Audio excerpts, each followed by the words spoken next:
All right, no introduction needed for this one. This is episode 50, episode Huge. 50 of the Veterinary Ledger Podcast. I think I might have joined at least five of them. This was always Megan's passion project that she had from the very beginning. So, um, Megan, how's it feel to get to number 50 here? I am shocked. 50 seems like a big number, especially like I remember January of last year, you were like, we're late on podcasts. And I was like, I have never heard these words said before in my life. So I'm excited. I hope that we've delivered some nuggets, some content, introduced some new ideas and some new people. And I like it because I get to spend 20 minutes, 30 minutes with somebody and learn a whole lot. So it's been good for me. I thought you were going to say an extra 20, 30 minutes with me, but all right. When you're on, Jharid, Uh, when you make an appearance. 50 episodes, right? I think we always talk about it and we've done presentations on it. It's like, hey, surround yourself with your board of advisors, right? What does that mean? It's your accountant, it's your legal, it's your bookkeeping, it's your payroll, it's your insurances. I think throughout the 50 episode, we've had a lot of practice owners on and learned about their experiences, but we've also had some great industry advisors. Putting you on the spot, is there one nugget? Is there one piece of information that stuck out about, amongst the rest? I'd like to say they're all good. That's such an answer. So Wow. diplomatic. No, what I have appreciated is that people have given us like actual answers. When we talked about health insurance and we talked about what practices are paying, like what part of the premium practices are paying, we got a quantifiable answer, right? Like we can talk all day about nebulous ideas, but really the people that have come on, Bill Butler, who was on a couple weeks ago, talked about actual insurance cases that people are fighting now, right? Like real world examples, I think are the most helpful for me and for the people listening. I agree with that. I agree with that, and I see it a lot too. And I'm going to go kind of all different directions. There's no set agenda for episode I 50. love that for us. We're taking this, whatever pops into our brains, we're going to start to talk about. But you talk about like the case studies, the real world examples. We're seeing it a lot in what we do, right? Is technology and AI adoption is rampant, right? You can get some pretty cool looking dashboards to spit out, percentages and numbers. You always call it the then what. Um, what's on your mind about the then what, right? Because we're all focused on, where's the industry going, revenue trends, people cost are up, I think, right, as a percentage of maybe where they were a handful of years ago. Cost of goods sold is always a key topic. And again, you can get AI to spotlight that for you. But what it doesn't tell you is the action steps to take, the then what of, okay, here I have identified. Is there one, two, or 10 things that are kind of top of mind that, AI is doing a great job at spotlighting and calling attention to, but practice owners really need to understand the then what? No different than what you just said with Melissa of offering, the health insurance, a specific number. Bill Butler, the specific case studies of what he's seen on the insurance side of things.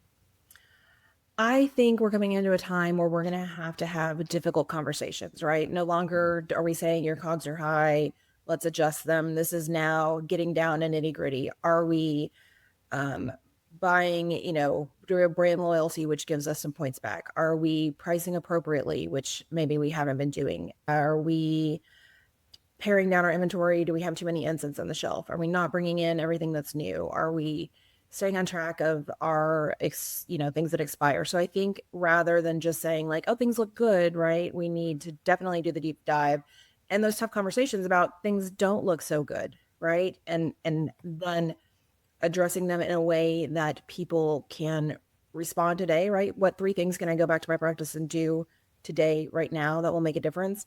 And then I hope that as we're having these difficult conversations, people are receptive to them because, right, I can't go in and push the buttons for you. I can give you 10 things that we can work on, but at the end of the day, like you have to have the buy-in at the practice level and do the things, put in the hard work to get it done. So I think that things are going to get leaner before they get better.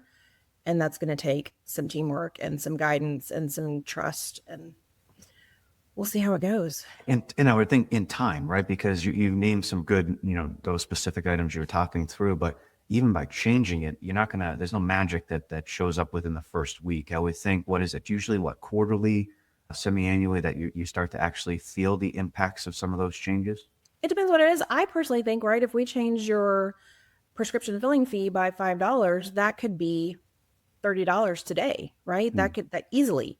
And so I think that those little things add up. Now, if we're trying to change behaviors, right? If you want your front desk staff to be a little bit more friendly or to be a little bit more comprehensive or to schedule more appointments or to capture those, shoppers, I think that that takes a little bit longer because that's a growing period. But some of these levers can make a difference right now.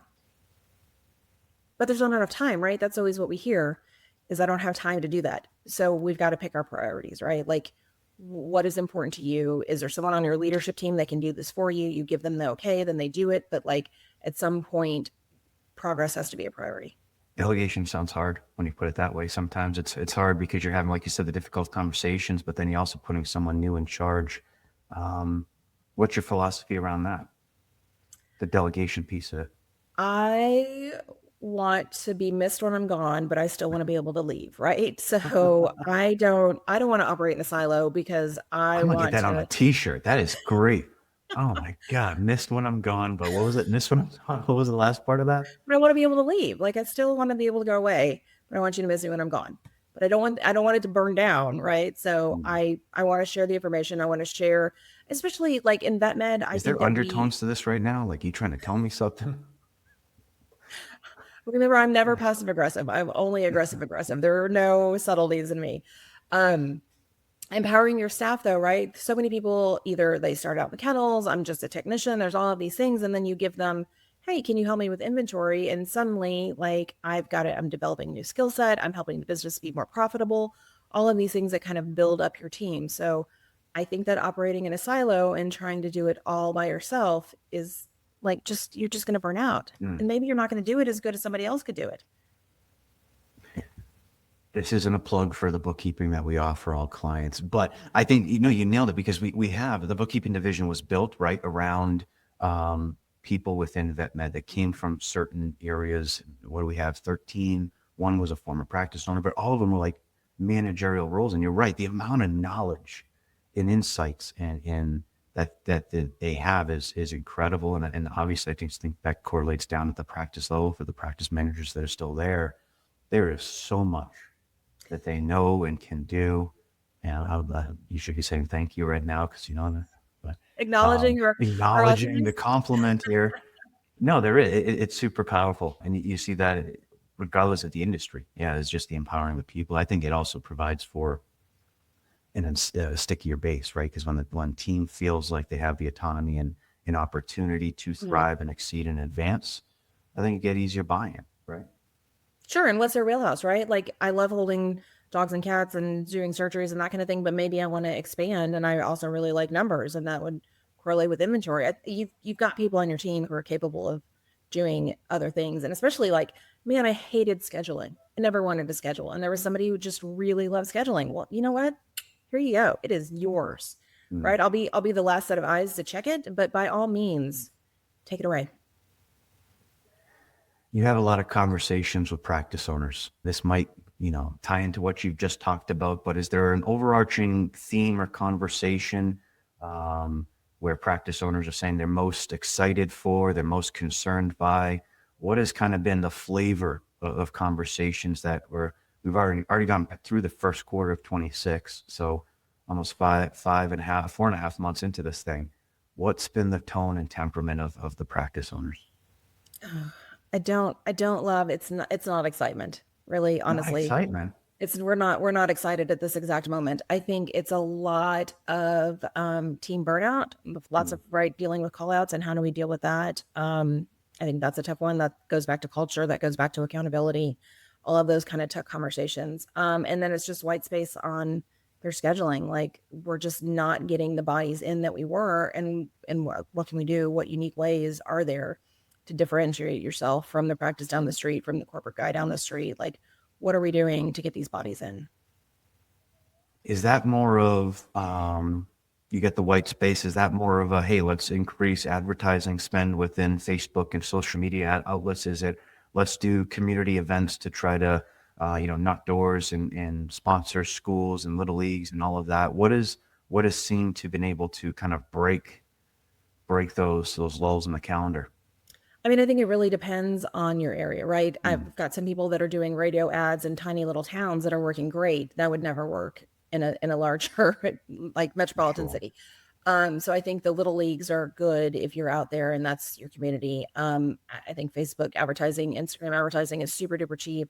Can be very focused. I think that that's a great way to do it. SEO changes every day, right? How do you know what you're searching for? Now we've got AI. ChatGPT is doing ads. So like, is that something we need to look into?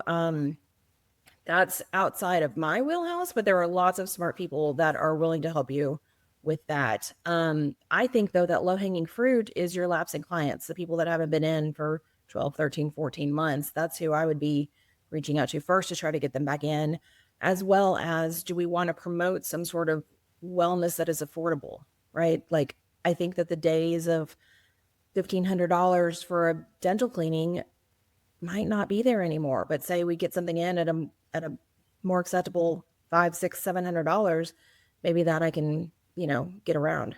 I always say, hey, everything we say is nothing's an absolute, right? Because you're also going to get that the flip side of the coin, which I agree that we have had a lot of conversations now with practice owners that are seeing the lulls in the calendar. But you can go to the next state over and have the practice owner that's just can't keep up with the volume, and we're still talking about expansions or location number 2. Do you have any thoughts around that specifically? Of hey, we're crushing it. We're jam packed.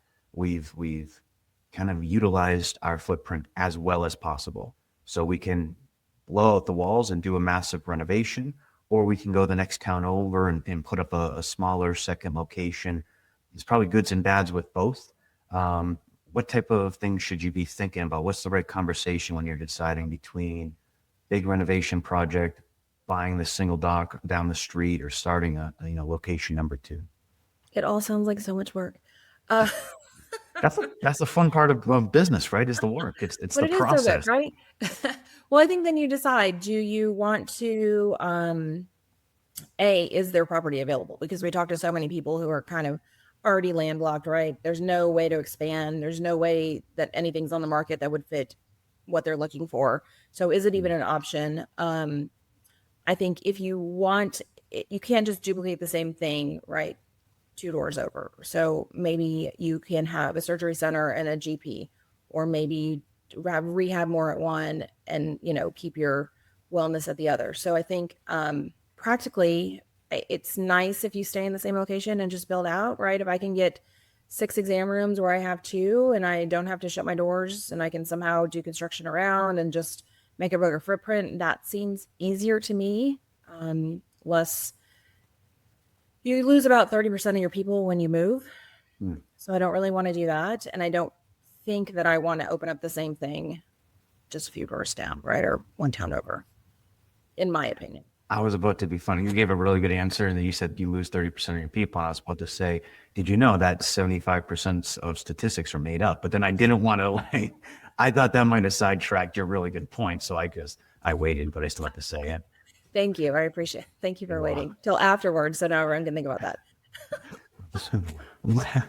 What events are going on in the industry that kind of you're excited for? It's a we. There's no me. It's a we. Well, my schedule sometimes changes the day before. So Yeah, that is true. Jharid and I are supposed to be now. We've got GPS coming up in Baltimore in 3 weeks. It'll be here before you know it. So that's for businesses that are growing or expanding or starting, and team up with Patterson. So that's been really impactful. We've got vet partners. We are doing the Western States Nashville version. that's a new one, right? That's a new one. So that'll be the first time. Yeah, we'll have to see. Blow it out of the water. Yeehaw, Nashville in August. That's country. Okay.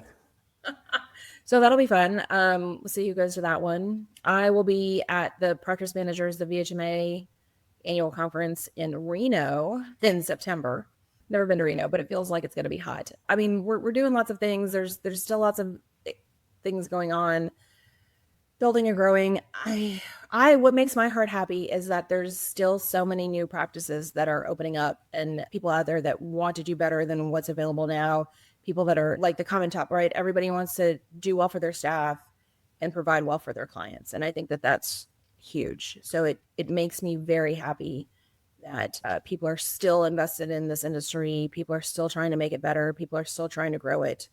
the excitement is there for them. I couldn't agree more. Yeah. I mean, yeah, certainly a couple of years ago was heavy on the corporate consolidation. And again, that market should exist and does exist, but the amount of startups that we've seen, tremendous opportunities. The amount of associates looking to buy 1.5 full-time equivalent doctor practices.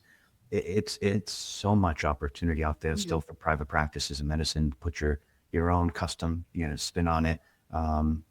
We're seeing a lot of big projects early on, which can make sense. But I think just making sure soon to be practice owners have enough working capital and reserves. And drive, right? You got to have drive. like, no one should be in this for like 2 to 5 years, right? If you're starting up a new practice, you gotta put in that sweat equity and you got to build it up. And then down the road, we can take the days off and have the extra vacations and the higher paychecks and all of that good stuff. But like, it's still a hard job starting out.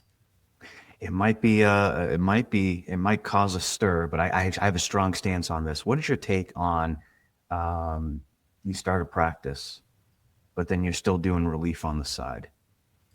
I can't wrap my head around it. I don't know why you wouldn't be pouring into your practice. And that's not to say, I mean, everyone has their own reasons. Maybe you're out there and you're like learning other people's businesses, or maybe you just need a hot take on something else, or you need to not be in doctor owner mode. But if you have that energy, please spend it on your practice. I don't know what your hot take is. No, it's not a hot take. I just agree. And again, I see the reason why. It's usually, hey, things are a little bit slower to start. I need the cash flow to stabilize the household. I totally understand and get that. I think the frame though is going into practice ownership. Expect that, hey, I got to take a 50% haircut on my take home for the first 6 months. Now, I hope that's not the case. If we do it right and build a good budget, it shouldn't be the case. But if you can get your mindset set on that, yeah, I think it delays the growth. You're going to still get there, but why not get there after 12 or 18 months? Why are you kicking the can down the road for 24 and pulling out your resources? The team needs you. I think it also, especially if it's just you or you're going in as a partnership, that buy-in of the staff to see, hey, my efforts are here, but you're still kind of bouncing. It's hard. None of it is easy, but I think it's more rewarding to be working for yourself than it is for somebody else. What are you excited for? You got a busy schedule coming up. People seem to be finding us. I don't know. Hey, if anybody wants to join us, they are welcome to, right? Like, everybody already knows all the answers to the questions that we're going to ask. We're open to people in the industry, practice owners, practice managers. If you're a technician with something to say, like, man, we want to hear from you, because I think that like there's nuggets in everything. What are your nuggets?